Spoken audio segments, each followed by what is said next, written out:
let's go ahead and talk about the tier list. For the most part, what we have, right? A lot of different changes, a lot of good changes. Some of the things I've predicted, some of these things I've been talking about for a little bit now, and some of these things are a little surprising to me that we will go over. I do believe the change log, right, is here. So if there's anything that we're questioning or like kind of discussing pretty heavily, like I see like Yunli and Clara, we're definitely going to talk about that. But we'll leave that here for now, and let's kind of go through this. One of the things that I want to do with this one though is I want to get you guys involved. So instead of me doing a lot of the talking, I kind of want to ask for some of y'all's opinions, and then we can go through each bracket. So we have damage dealer, specialist, amplifier, and sustain. We can start off with the damage dealers because that's usually the longest that I take. I want to get that out of the way first. How are we feeling? Do we feel like Feixiao releasing at this current point in time is as strong as Acheron has been for the last little bit of time? Vantage, you said no. Why not? I'm a little curious because I feel indifferent. I definitely feel indifferent between what do we have going on right now. Not quite, but she's strong. Yes and yes, valid. I'd swap Acheron and Yun Li purse. Ooh, that's a pretty interesting change. I don't know if I agree, but I could see the potential there. I definitely see the potential there. I think some of the things that have to separate this, E0 S0 Acheron shouldn't be tier 0. To be fair, right? Hear me out. As the Acheron defender, E0 S0, or I guess it's not S0, it's E0 S5 because you would give her good night sleep well. It is comparable to her S1. It's not a huge the damage difference isn't so small that you don't notice it, but it's not so big that it would drop her an entire tier. You're still, if we're using the can you crack a million damage as the criteria, the benchmark, then you can crack a million damage with S5 good night sleep well and with her signature light cone at S1. So both of these things allow her to crack it. What I think the difference is between Acheron and Feixiao is that Feixiao kind of, if I were to explain it, it feels like Feixiao works with the team. And in Acheron's case, the team works for Acheron. Does that make sense? What I mean by the team works for Acheron. Acheron has 2 requirements at a base level, right? Which is going to be bring your 2 Nihility characters. If you don't have that, then of course you're going to run Robin and then not Feixiao, Jiao Shou, because they make up for that difference of not having it. And so the team gains stacks for Acheron. They do everything in their power to work for Acheron to then do the damage with her technique. In Feixiao's case, instead of the team working to give her stacks, the team is working because she works. So Feixiao is able to, she does her thing, her follow-up, boom, she gives herself a stack. She does a skill, boom, she gives herself a stack. When someone else goes, boom, she gets another stack, and then they, do something else, she gets another stack, right? So when Feixiao moves on her own, she's a solely functional unit by herself. Very fucking strong. Then when you add a team with her, in this case, we could even just stick it to Feixiao and Topaz, right? They work in tandem with one another. In tandem means they work together off of each other in sync, right? So in sync, like the music band. Anyway, they work in tandem with one another. So when Topaz benefits, right? Hey, you did a follow-up attack? Yeah, I'm Feixiao. I just did a follow-up attack. Okay, well, my attack counts as a follow-up attack. Your attack counts as a follow-up attack. Numby gets to go. Okay, cool. Say less. Numby gets a turn. Boom. Hey, Adventuring, did you just do a follow-up attack? Yeah, you guys got to hit a couple times, so like I just dropped some coins. Cool. Well, I just did a follow-up attack, and then you just did a follow-up attack. Okay, Numby gets to go. Hey, did Numby just go? Yeah. Okay. Well, that was 2 actions from you, Topaz. So now I get to do my follow-up attack. Oh, cool. Hey, is it my turn again? Because like all that just happened, right? Actually, it's the enemy's turn, but now it's gonna be your turn because advance forward. Gun. Oh, nice. That was my second follow-up. Numby gets to go again. Everyone works in tandem as a team. And no matter who you replace that follow-up attacking sub DPS with, it just works. Now, in terms of strength, I think because Feixiao's team collectively works together, I believe Feixiao as a unit and a team is just stronger than Acheron's team, period. No matter which Acheron team you use, I think Feixiao is stronger. E0 S0 versus E2 S1 doesn't matter, right? I think the Feixiao team is unanimously stronger, like across the board. Right now, I have a firm belief that Feixiao, the IPC, is the strongest team in the game. And I guess you can't even call like the IPC emergency anymore because Ratio is not on the team. So we need a new one. I'm not calling it Fart. Feixiao's follow-up attacking team, her premier team, is the strongest team in the game right now. I believe Acheron is going to drop. I think they're going to drop Acheron. Now, do I agree with that entirely? No. I think Acheron is still strong enough on her own and with her team to still remain in tier 0. Because what would have to happen if they drop Acheron, you have to drop the next two, and you've already moved Yunli up to tier 0.5. Ratio is not on the same caliber as Acheron. Ratio just got moved up to tier 0.5, I think a patch or two ago, right? Or an update or two ago. They would have to drop him back down, which in turn would just mess up the entire tier list. Dropping Acheron down isn't a simple drop. Dropping Acheron down means that you have to drop everything, which means all the stuff that you just did in the last 2 or 3 updates to the Prydwen tier list, you would have to undo it. If we were to move into tier 0.5, right?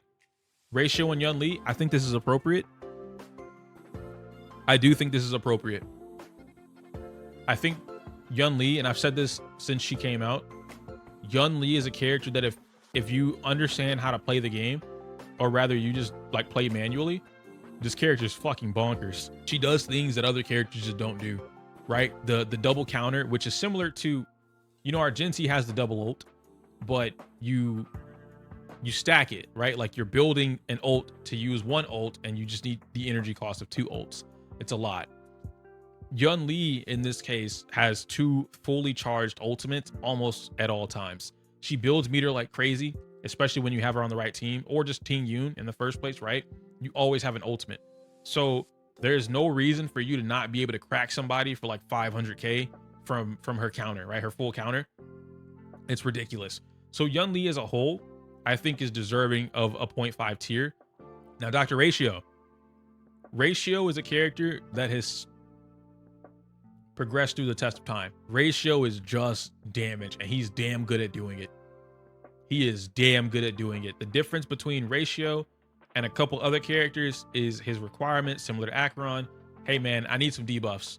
Now, thankfully, and the reason he's been having a climb up is because now we've been getting more characters, more light cones, more kits or relic sets that are giving us these debuffs without you needing to add another character on the team, right? You have other characters like, for instance, Swan, stacked with debuffs. Mosaic comes with his own debuffs. Topaz, of course, she needs the E1 S1 to give him all his debuffs with just Topaz, but at E0 S0, she's given those debuffs. New relic sets are helping with those debuffs. They're like random things in the game that just count as a debuff, and it works in Ratio's favor. So he's steadily going up. He's really nice. Really nice. Which is great. Her kit has a big flaw though, same as Clara, only stronger. The only flaw that Yunli and Clara both have, and in Clara's case, it's not really a flaw because her ultimate makes up for it. But in Yunli's case, her only flaw is if she doesn't get hit. Like the marionette, the triplets, I hate fighting that boss with Yunli because only 2 of them hit you and the third doesn't. Like the dude with the cup, he's really annoying because in theory, you could get hit 6 times. But because all he's doing is debuffing you, you actually don't get hit. And it sucks really bad. So it is what it is. Would you say the IPC team is easier to build for free-to-play than the Acheron team? No, absolutely not. Now, if you got Dr. Ratio for free and you don't have to pull him, maybe. Because you have Ratio. But the problem then comes into play. Whose light cone did you get? Because IPC, follow-up in general is expensive. Follow-up in general is an expensive comp to run because the light cones are really important.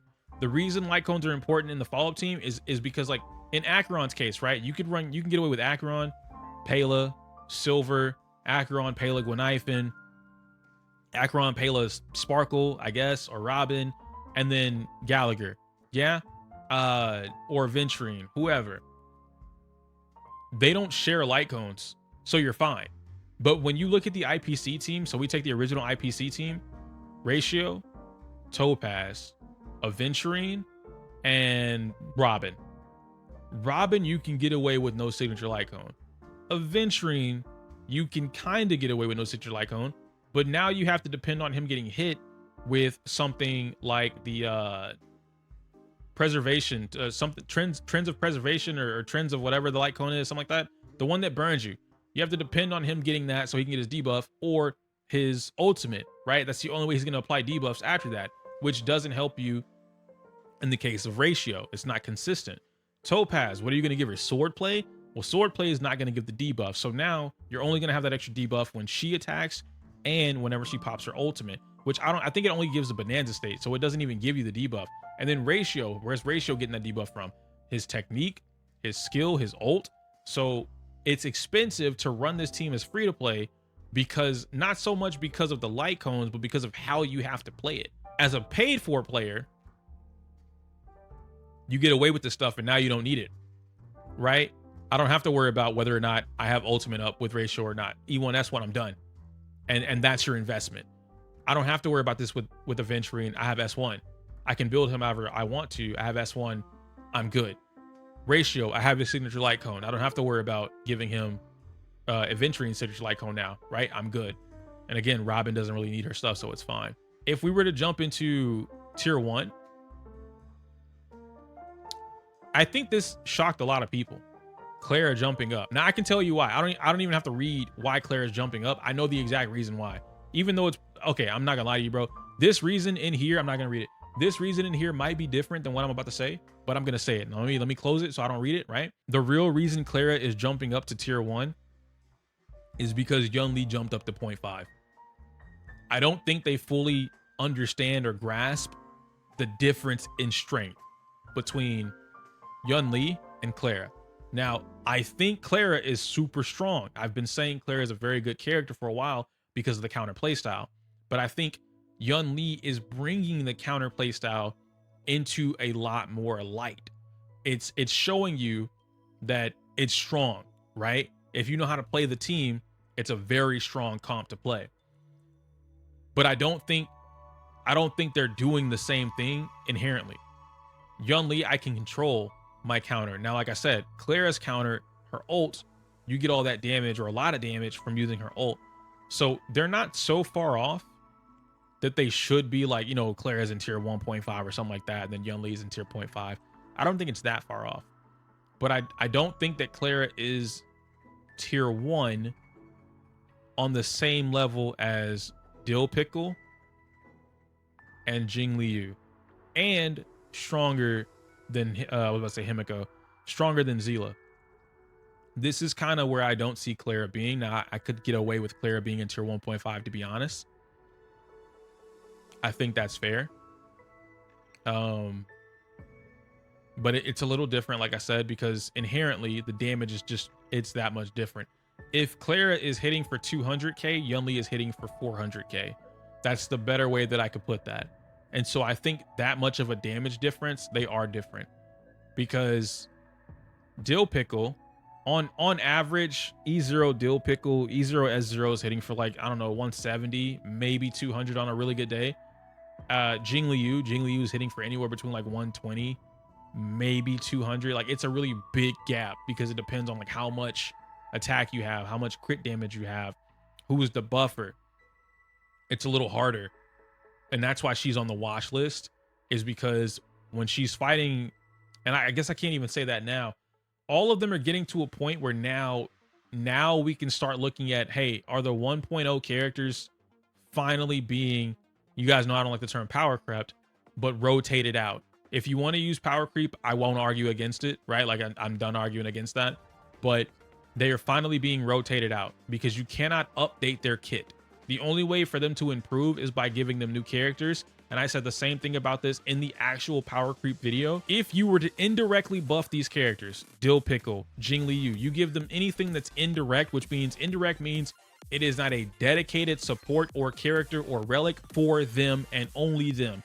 If you don't give them that, and it's a indirect buff to them, everyone else also gets indirectly buffed, which means it's the same power difference, relatively speaking, of course, in comparison.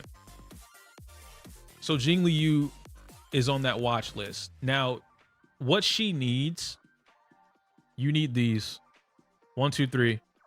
1, 2, 3. Maybe you get away with Bronya, but Bronya's just, you know, because of the way her buff works, you have to like slingshot it into what Jing Liyu's doing at all times.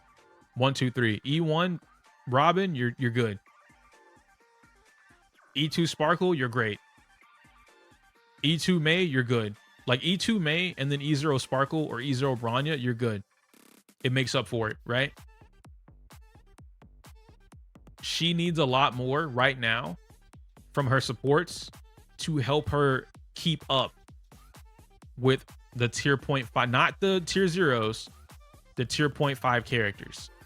Now at E0, of course, that's a little different, right? You give her fucking E2 Sparkle and E1 Robin, then yeah, she's gonna output some significant damage that puts her on the same level as, you know, Acheron or maybe even Feixiao. But then if I were to give my Acheron or Feixiao that same E2 Sparkle or E2 Robin, same power difference, right? If not more. It's harder. It's harder to justify those arguments, right? Oh yeah, Jing Liyu's still strong. How is she strong? Well, I just give her E2 Sparkle. Okay, what if I give Acheron E2 Sparkle? What happens then? Is Jing Liyu still as strong as an E2 Sparkle? Like, no, right? So it's a completely different thing. You guys know how I feel about Zila. This character is not a tier 1.5 character. And I'm going to say something that, again, I know with the Zila stuff, and funnily enough, because I see Telos in chat. Telos has a video right now. Telos, if you want to link it, you're more than welcome to link it. Telos has a video of her basically two-manning or two-womaning Pure Fiction with Zila and Robin. And she also has, I don't know if she has a video for it, but she did mention that it's theoretically possible with Zila and Sparkle, with just like some really good gear, right? Of her essentially zero cycling Pure Fiction with Zila and these other advancing forward characters. Now, I am talking about MOC here because this is an MOC tier list, but I'm bringing up this video for Pure Fiction specifically because she moves 54 times in a row. And I've been telling you guys for months that if you know how to play this character, you know how to abuse action advance, and you understand the formula of the game, you can make this bitch broken. You make Zila cracked beyond belief because she is one of like 3 characters in the game that quite literally her whole game plan is to break the rules of the game. Hey, it's your turn. No, it's not. It's my turn. I just went. It's my turn again. Oh, you thought it was your turn? No, I'm right after you. It's my turn again. Her whole thing is breaking the rules of the game. Now, that requires you to have an exponential amount of knowledge to play this character. 100%. You're right, Corey. My bad. I'm not going to call them bitches. Zila's not a bitch. That's a queen right there. We haven't gotten over here to the specialist category yet, but Boot Hill. Boot Hill is another character. You need to know how to play this character and your team to make him excel. The reason there's a difference between Firefly and Boot Hill is because Boot Hill is harder to play and you have to know how to play the game and him and the team. Firefly, you just click on and she just goes. Literally, hey man, press the on button. Okay, great. Firefly kills. GG's. Tier 2. Just to round off the rest of it, I told you guys, DMG Dealers are always the ones that I spend the longest time on. QQ going down. Finally. Isn't Eagle Set all about speed values? Speed values directly relate to your action value. And when you're able to manipulate your action value, i.e. how many turns you get, that's where Eagle Set truly shines. QQ's finally down in like going down, right? Before QQ was way the fuck up here. Now she's going down steadily because we're seeing the Gamba is just, it's too Gamba. Yeah, she can hit you really hard, but trying to get that consistently, Jing Yuan. Now, this surprises me. I thought Jing Yuan would have remained somewhere in like tier 1.5 because of Super Break. But I need to actually, he's one that I need to read. I need to read why he went down. Jing Yuan performed below expectations in the last Memory of Chaos phases based on our own testing, player gathered data across the last few phases, and community feedback. While in the most recent phase, his performance has improved, It's caused by low play rate below 1%, leading to skewed results at the hand of a few players. In scenarios like this, where a character exceeds expectations but has a low play rate, we double our efforts in testing them in order to understand whether it warrants inclusion in the current round of evaluations or not. We specifically test the teams that overperformed in said data. Overall, after manually testing him, we found out that Jingyuin struggles to find a place in the current meta, and that's the reason of his drop in popularity and rankings. And he's not alone there. Most 1.x limited damage dealers are starting to show their age, and most likely others will join him soon. Excuse me. Valid. 100% valid. I've been talking about Jingyuin not being as strong as the others for a long time. And while he is able to clear, right? Because that's usually anytime someone tells you, but I still clear, I still get my 3 cycle. Yes, you do. That doesn't necessarily put you on par with the other characters who have a much easier time clearing, or they're able to clear significantly stronger. In Jingyuin's case, Jingyuin, I've always said this, has to work harder than the other characters in the game, especially when it comes to him building the team. A lot of times I'm often met with, well, you're not running him with his best team. What's his best team? E9 Bronya, E6 Ting Yun, and then no sustain. Or Fushwin, E1 Fushwin, like some crazy shit. You know what I mean? Even if I were to keep it at E0s, which the criteria here is E0, S0 for him in particular, he doesn't have his strongest weapon, his light cone. It's not gonna go over well for him, right? There's a lot of negatives against Jingyuin right now that are keeping him lower than some of the other characters. Him and Jingliu, they're not aging well with the game anymore. And that's a problem for people that only invest in these characters. It's not a problem for the game. The game is moving on. We've been in 1.0 for a little bit, right? We've gone from hyper carry, dual DPS. Now we're forming like fully functional teams, archetypes. It's okay. Jingyuin's archetype should have been follow-up, or maybe he'll have a rise in the summon meta, right? Maybe the summon meta will be a thing. Maybe he'll get a nice little increase. But again, like I said earlier, indirectly buffing someone else that's an older character with an older kit directly buffs another character who was designed for this purpose. So it might push him further down. It might leave him where he is.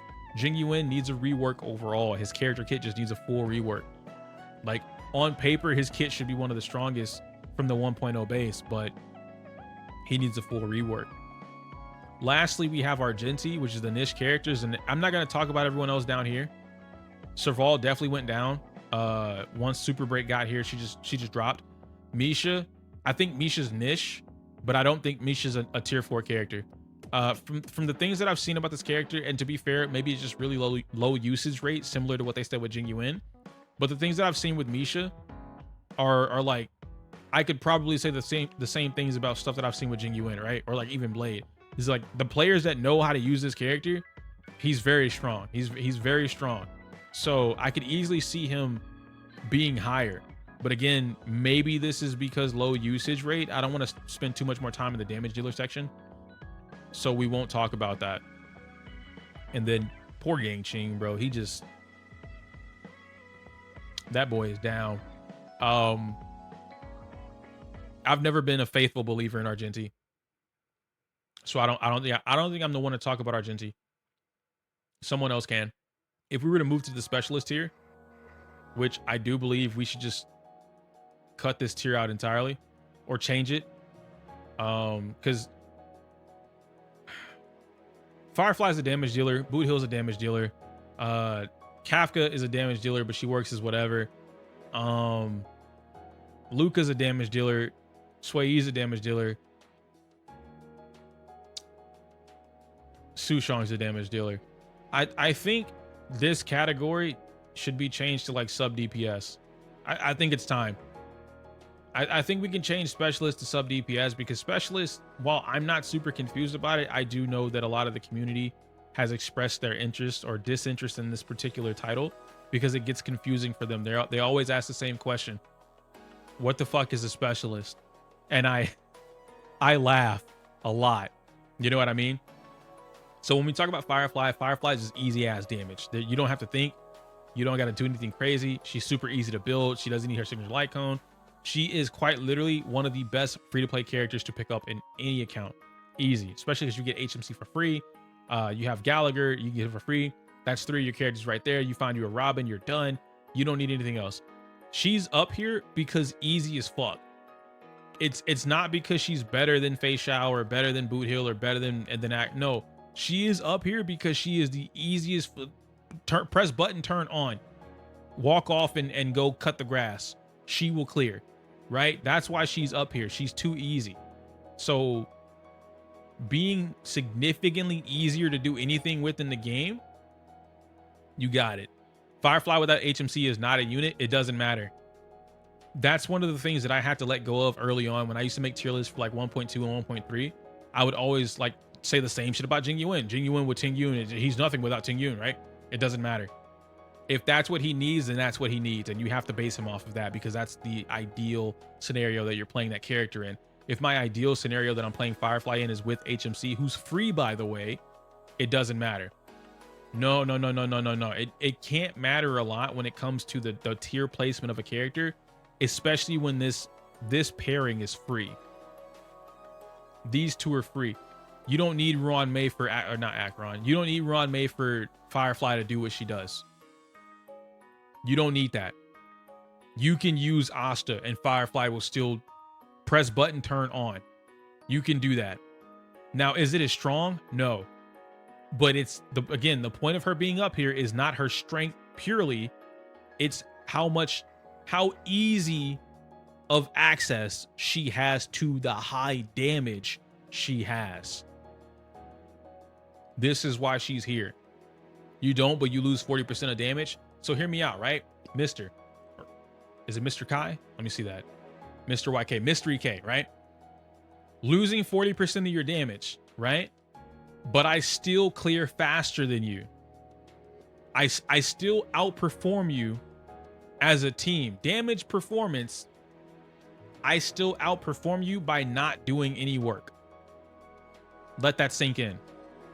My ability to not have to think and still outperform you, even with the 40% damage reduction, is a lot. It's a lot, brother. And because of the way she works, the more speed she has, the more turns she gets during her ultimate. Asta gives everyone, what is it? Chat, help me out here. Is it 60 plus speed? You get like plus 60 speed whenever Asta uses her ult, something like that. And we've now worked it out to where like she can be put on a 2-turn ult. Firefly is she's always going again and again and again and again and again and again and again within that ult. Then her ult goes off. Okay, my ult's done. I'm gonna turn it back on. 52, yeah. So about 50, right? I'm just gonna turn my ult back on. If you don't kill everything while her ult is active, it's nothing for her to turn it back on. It is nothing. And then Asta being on that team, because everything is weak to fire, you're breaking everything consistently. You can build Asta with speed and super break in mind, because fire break damage is actually pretty good. They're all easy to build. And you have multiple light cone options for Asta supportively. Planetary, Rendezvous, and Dance, Dance, Dance, so you can keep your action events forward. Or you can increase Firefly's damage even further, which in turn increases everyone's damage. Well, everyone being Asta, Firefly, and then Gallagher, because they're all weak to fire because of what Firefly's kit allows her to do. This character isn't here because she's stronger than someone else in tier 0 or tier 1.5 or 0.5. She's here because she's just fucking strong. She has too easy of a damage access. You said Planetary is a no because she doesn't use damage boost. Oh, okay. Hey, I'm new. I'm learning every day, right? I thought damage boost buffed up break effect. So she needs specifically super break damage boost. Almost nothing increases her damage. Debuffs are probably better for break teams than buffs in the future. Okay, break effect and break efficiency. Thank you guys. So she needs break-centric boost in order to boost her damage. All right, no damage boost here. So Planetary Rendezvous on Asta, that's a no-go. We're not going to use that. But we will be using Dance, Dance, Dance, okay? But yeah, that's it for that one. The attack is beneficial because of Firefly's Trace. Okay, that's fair. That makes sense. So yeah, then yeah, it still works out in Asta's favor. We just don't have one light cone option. That's okay. But again, I think Firefly's up here for that reason. Can Firefly be bumped down in place of Boot Hill? Fuck yeah. But then now you have to take into account who's easier to play. And if now I'm in favor of this, don't get me wrong. If Boot Hill jumps up to tier 0 and Firefly jumps down to tier 0.5, you best believe Zila better jump her ass up to 0.5 minimum. If that happens, if we remove the concept of ease of use, Zila has to skyrocket in the tier. She has to. Because if I hit you for 3 ults in a single turn and all of them do, I don't know, 300k, what is that, 369? I'm almost at 1 million. If all my skills and basic attacks are hitting you for anywhere between, you can get a Zila basic attack for about like 80 to 90k, right? That's a lot of damage for a basic attack. Her skills are shooting you, hitting you for anywhere between like 140 to 170. I'm cracking well over 1 million damage. I'm cracking well over 1 million. Based on the E0 data, Zila deserves to go to tier 3. Sarah, respectfully, I'm not listening to no one that does not play this character. I understand that the data for Zila, at least for MOC, are people playing this character. Nothing in that data is showing me they are playing this character correctly. I'm totally understanding of how Prydwen looks at, and not like I am so knowledgeable what Prydwen does. That's not what I mean. I understand what Prydwen does to judge and place characters. A good example of what I'm talking about, remember when I said Topaz, and I understand why she's going up now, but this is kind of what I'm saying. Remember what I said when Topaz came out? I said she's like the start of perfect DPS. I actually have that video. The thumbnail is something about like the definition of a perfect DPS or some bullshit like that. And I said Topaz is a character that you invest in and she only goes up. What's happening? Topaz has only gone up since release. She's only going up. When Yun Li came out and I said this character slept on, a lot of people are saying skip, easy skip, she's not good. If you already have Clara, there's no reason, she's fine. And I said Yun Li is the type of character where if you know how to play the game or you understand the counterattack, she tier 0.5 minimum. Boom, she's 0.5. I said Dot is not seeing shit right now, right? There's a lot of things that I've been calling out. And then Prydwen eventually gets to that point. And it's not Prydwen's fault, right? It's the fault of the player. Because most players, especially when they're not focusing on like PvP runs, 0 cycle runs, like highly investing into the account, which they don't have to do. Everyone doesn't have to. That's not their game, right? They're not into that. That's totally fine.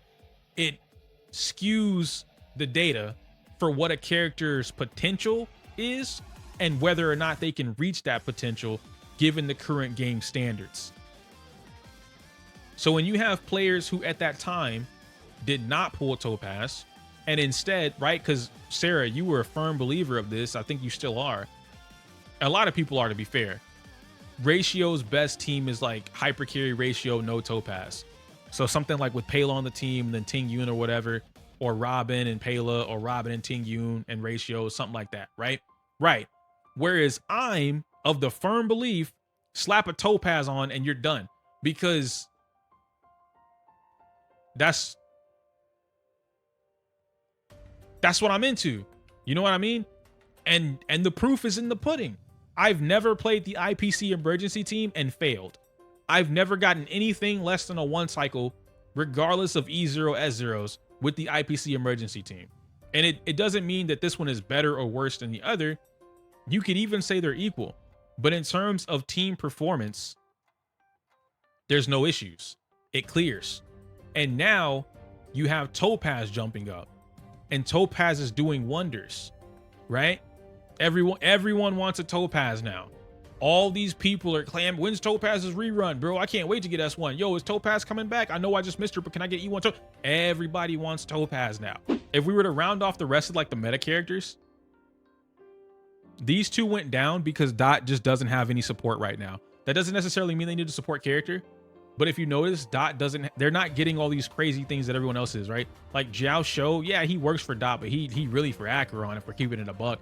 Robin works for like follow-up teams, and like she can work for Dot, but she really not for Dot. You know what I mean? Ruan Mei is very like just universally busted as fuck. That's just Ruan Mei. Sparkle's not for Dot. You know, there's not another character that like we don't have a Topaz for Dot. Like Kafka is the Topaz for Dot, but she's not going up in the same way that Topaz is because there's not enough of, you know, like in this case, right? Topaz is kind of like the sub DPS. And I said this in my last one. I said that Kafka kind of feels like a sub DPS at this point, even though she force triggers Dot. It feels like she's the driver, similar to Topaz, and she's just not as strong. Whereas if we had, I'm going to use Zenless for a moment. Imagine if we had a Jane in Zenless and they forced DOT to crit. Now you're going to see Kafka would immediately jump back up at a tier 0.5. If we get a character that forces DOTs to crit or breaks to crit, those characters immediately jump up. March, I think this character is going to jump up to tier 0.5. Especially when we get E6, I think she's going to jump up to 0.5. She's too good. For a free character, she's too good. Moza is being tested right now. He's brand new, but he's a very solid character. Tier 1 is great for him. Tier 1 is great for this character. We have E6. Okay, bet. So yeah, she's going to jump up to 0.5. She's going to be a very solid. She's just good. Good all around the board. Advances herself forward. Works on break. Buffs the team. Has follow-up attacks. SP friendly. She's got everything. She's too good. For free, mind you. Like, this isn't a pull for a character. She's free. Moza is going to be tier 1. She's going to be tier 0.5. Luca's being slept on. Like, but then again, Luca's just pure damage. And I think the problem with Luca right now is just Dot. Dot is just weak. It's weak. Once we get more Dot, he'll jump up. Shui Yi is little slept on. One of the characters that you need to understand how to play. But I think right now, Shui Yi doesn't. She's a weird case for me where like she should fall under the break meta.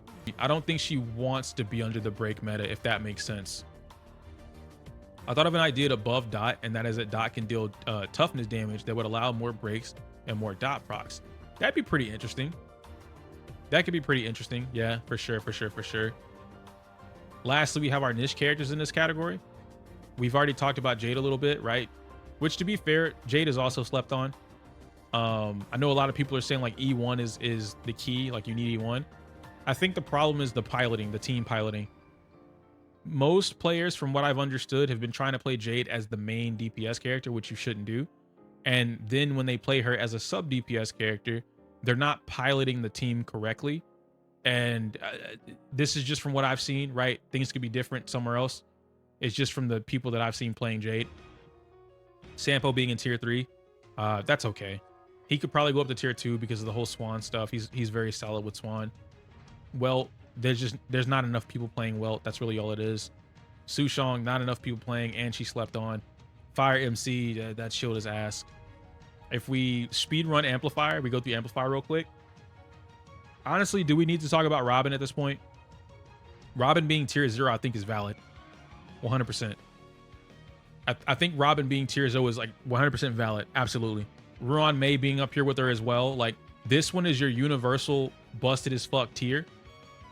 She is a more niche, but still busted as fuck tier. They're both just, you put these two on your account, anything beneath this line doesn't matter. You get these two on your account, nothing else down here matters. Nothing. Like, yeah, you could get away with Ting Yun, Payla, of course, right? Maybe even Ast if you wanted to. I don't know. You don't need anything else down here. You really just don't. They're that strong.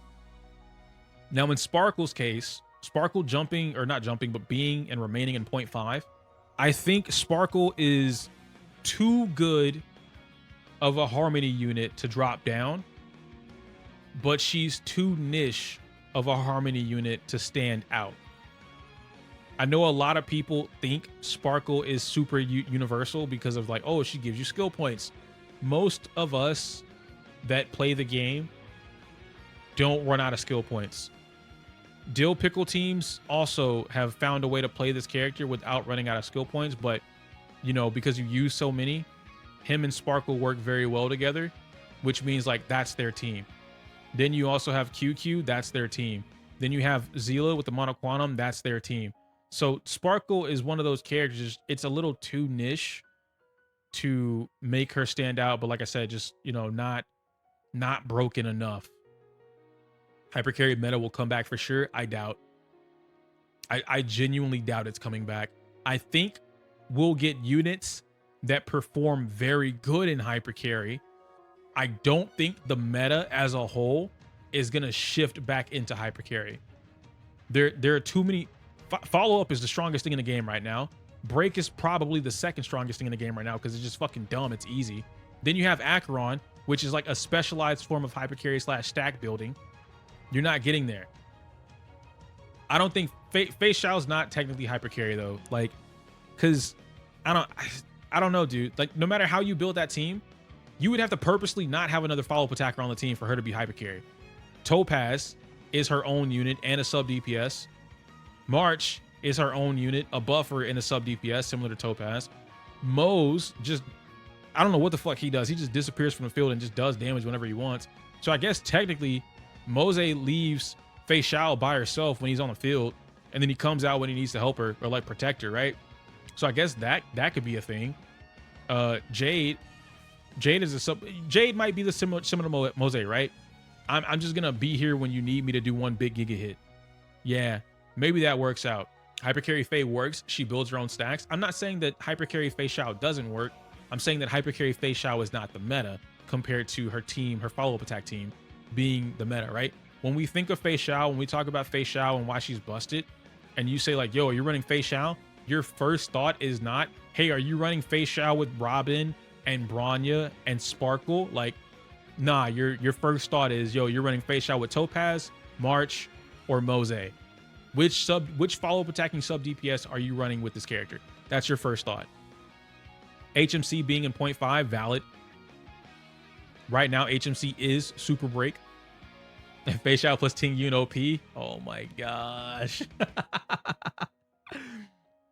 Jiao Shou, he's weird. I don't know if Jiao Shou is worthy of going into 0.5. And I need a little help with this, right? Like maybe you guys can convince me. I think Jiao Shou is fine in tier 1 for one primary reason. And I think this is the reason that it holds him back. Jiao Shou right now is only good for Acheron team. I don't want to say only. Respectfully amazing for Acheron teams. Not amazing for every other team or any other team for that matter. In the same caliber. He outperforms Sparkle. What are we doing with Sparkle? You mean like if I were to put Sparkle and Dill Pickle on the same team or something? With Yunli and Ratio? I'm just not running Sparkle with Yunli and Ratio in the first place. Personally, I'm just not running them on that team. So it is what it is right there. I guess you guys are doing that though. Jiao Shou is there because Acheron can use him in the future. His value can go up just like Topaz. Yeah, I think in the future his value might go up. I just think right now he doesn't have. Yeah, and if you pulled him, he's definitely a future investment. I feel that way. That's why I pulled him.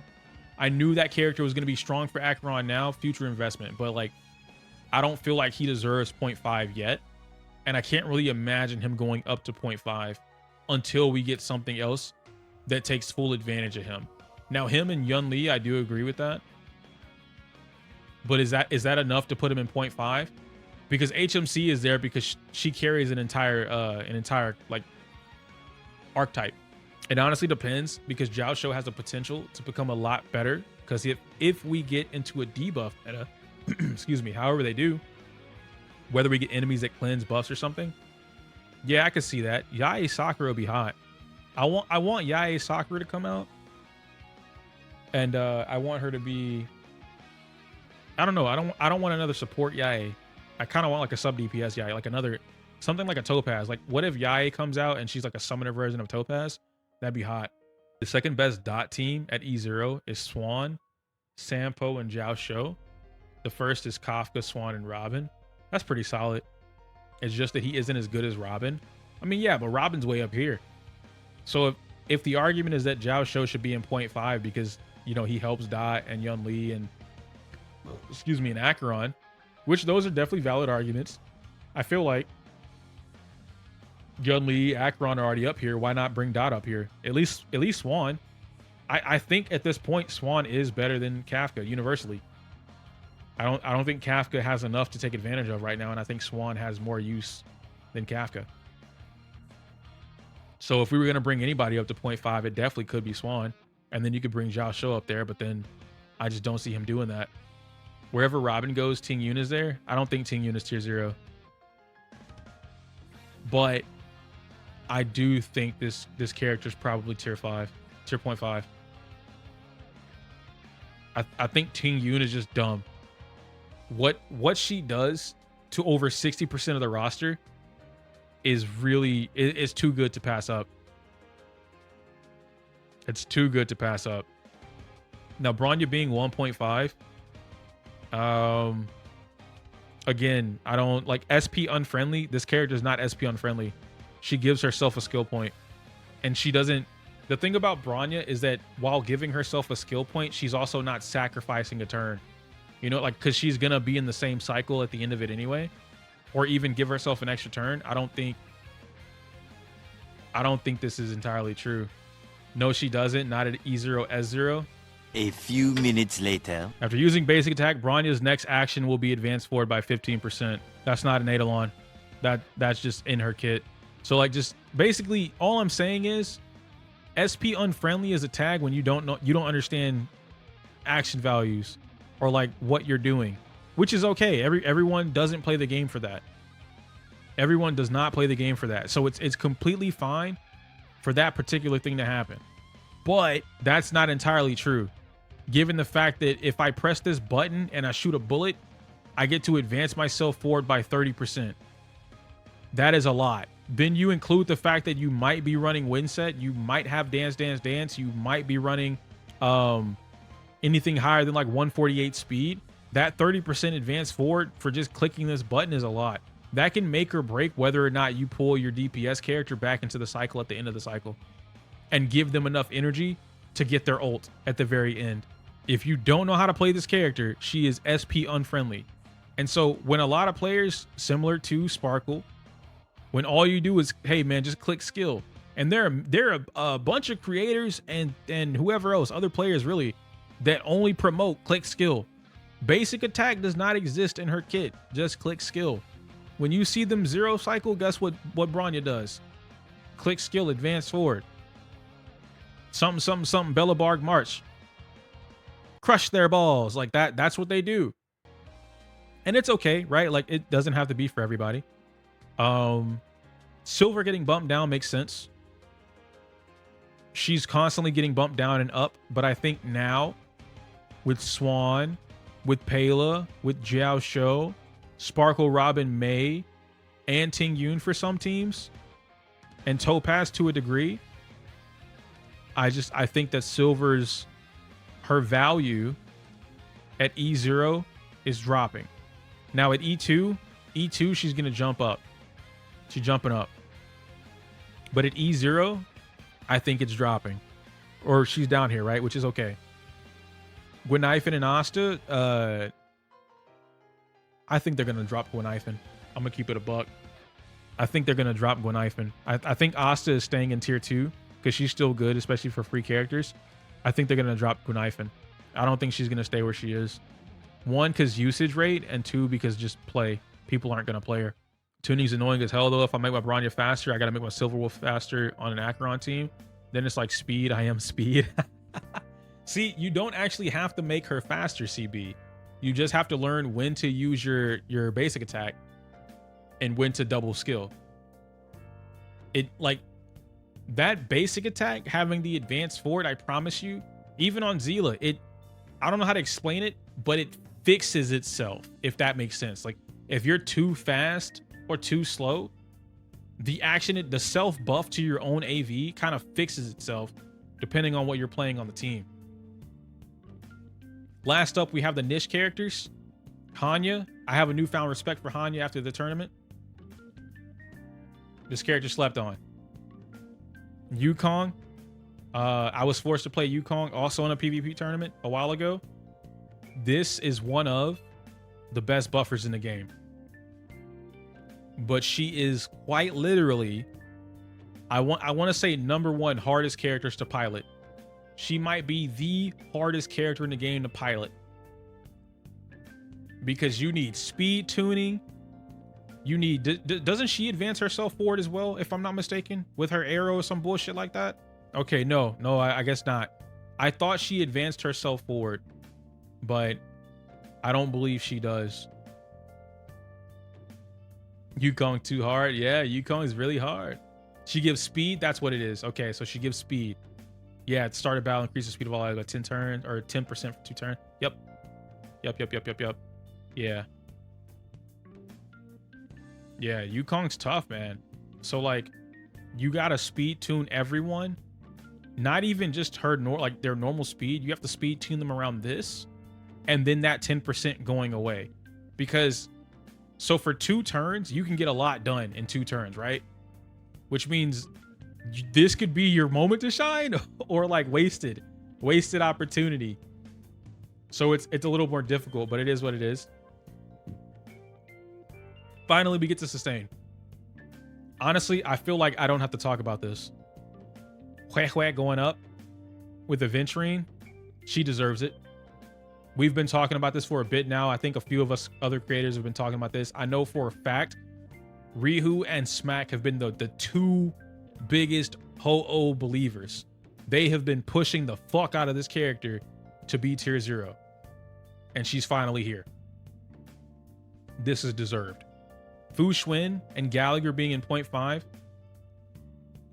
As much as I thought Fu Xuan should go down, I think Fu Xuan deserves to stay in 0.5 for a little longer. Maybe Ling Sha will change this. You always, okay, my bad. Destiny also always says Ho-Oh, so 3.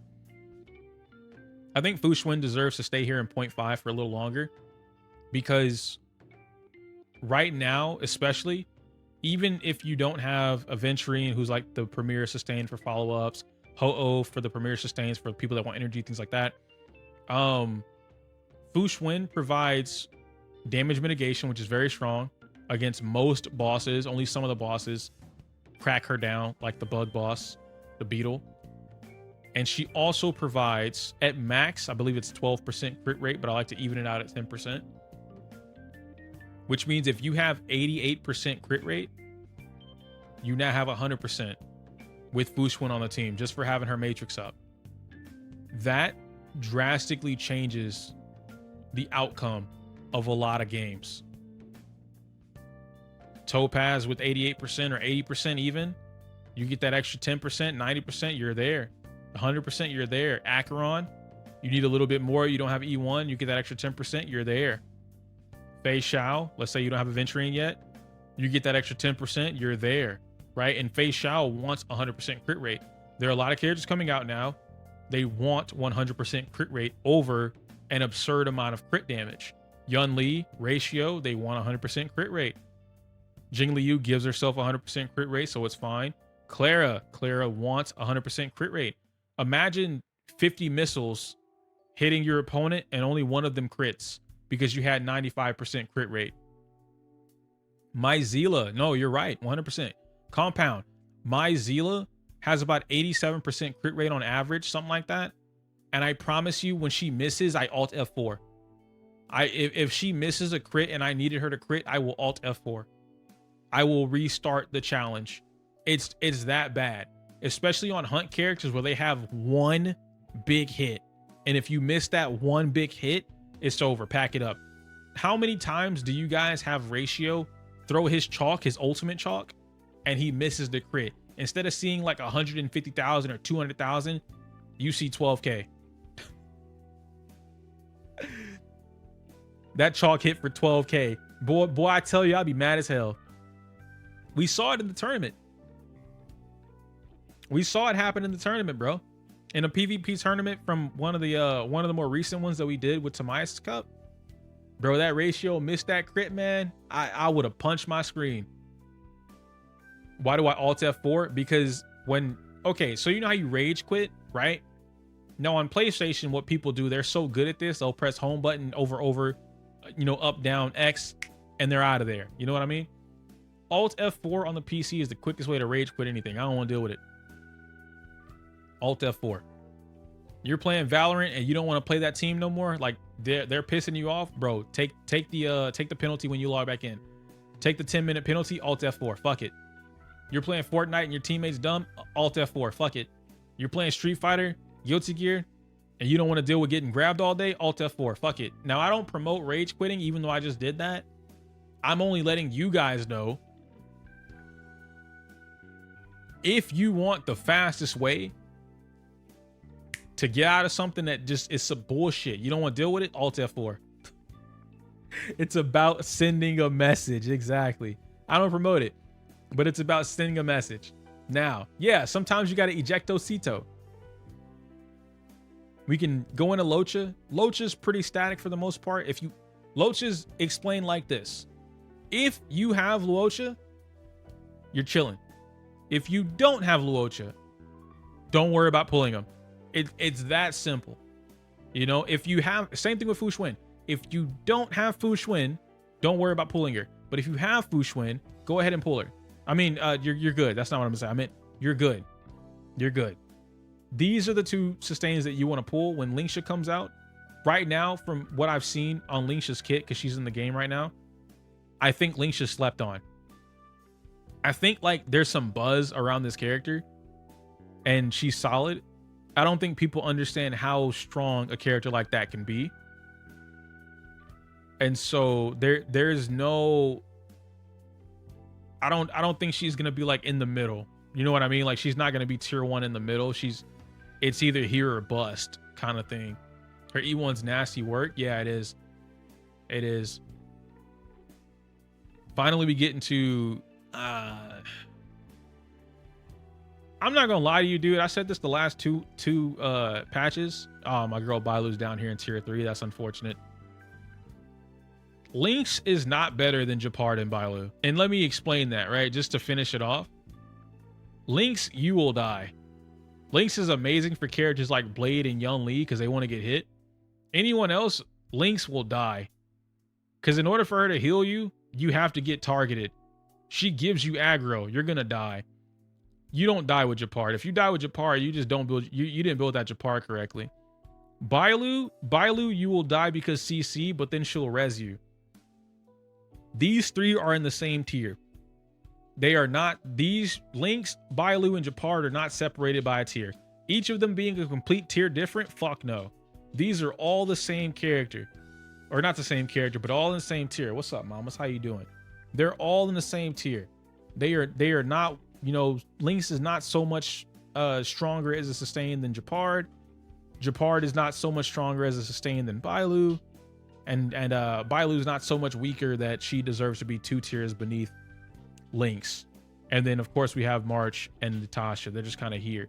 But that's pretty much it, guys, for the tier list. I know this was a really long tier list. I think this might have been my longest tier list. But I kind of wanted to include chat. I also wanted to, this was on stream. If you watched the whole thing, thank you. If you didn't, I completely understand. Hopefully my editor like cuts up bits and pieces and you guys don't get an hour and a half stream. But this was quite literally, I wanted to take my time talking. I didn't want to rush, and I wanted to be able to fully explain and have open debates about like the Zila thing, for instance, or the Firefly thing, the Yun Li and Clara thing, Feixiao and Acheron. I wanted to be able to open the floor to have some genuine debates, some good healthy debates about what was going on, so that it gave a much more clear perspective on where I might think about some stuff versus where some of the other players might think about some stuff. And I think in particular, even because I know this one is going to be the one that gets picked up or picked apart a lot, the Zila one, that perspective that we share between like Sarah, and Sarah wasn't alone. I just don't remember everyone that said something different about it, but Sarah doesn't believe that Zila is placed incorrectly, and Sarah actually thinks that Zila's lower, whereas myself and Telos and there were a couple other people, again, I don't remember specifically who said what, but it was, you know, chat was moving at that time. We don't think Zila's anywhere near tier 1.5 or tier 3.